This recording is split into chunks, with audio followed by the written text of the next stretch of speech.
Dans cette séquence, nous allons terminer en faisant la question petit b, c'est-à-dire qu'on aimerait maintenant avoir l'erreur commise en pourcentage.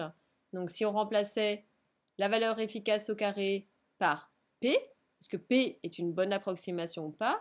Donc pour trouver cette erreur commise, donc faites une pause sur la vidéo, essayez de chercher tout seul, puis venez voir si vous allez juste. Donc dans ces cas-là, eh bien on va comparer, c'est-à-dire qu'on va faire la différence entre cette valeur efficace au carré moins l'approximation par rapport à la valeur efficace au carré, puisqu'on veut du pourcentage, on va multiplier tout ça par 100. Alors on pourrait simplifier un petit peu ici pour pouvoir réutiliser le résultat de la question petit a, puisque c'est une division, donc cet élément-là il divise aussi bien lui que lui, mais si je fais la valeur efficace au carré divisée par la valeur efficace au carré, il va rester 1. Ensuite, on nous dit moins, donc ça, on va le conserver.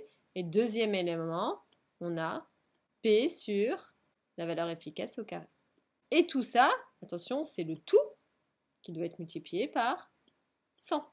Or, on avait trouvé une valeur approchée de P sur la valeur efficace au carré, c'est la question petit a, c'est ce qu'on avait obtenu ici.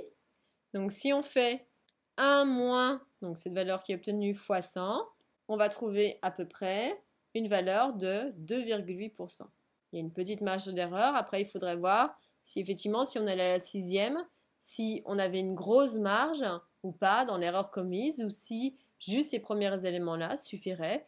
Donc voici un exercice type synthèse, qui peut être un exercice d'examen, pour voir si vous avez bien compris les articulations de calcul des coefficients de Fourier, calcul de la valeur efficace au carré, et ensuite, en utilisant Parseval, recherche d'une approximation et voir si cette approximation elle est intéressante.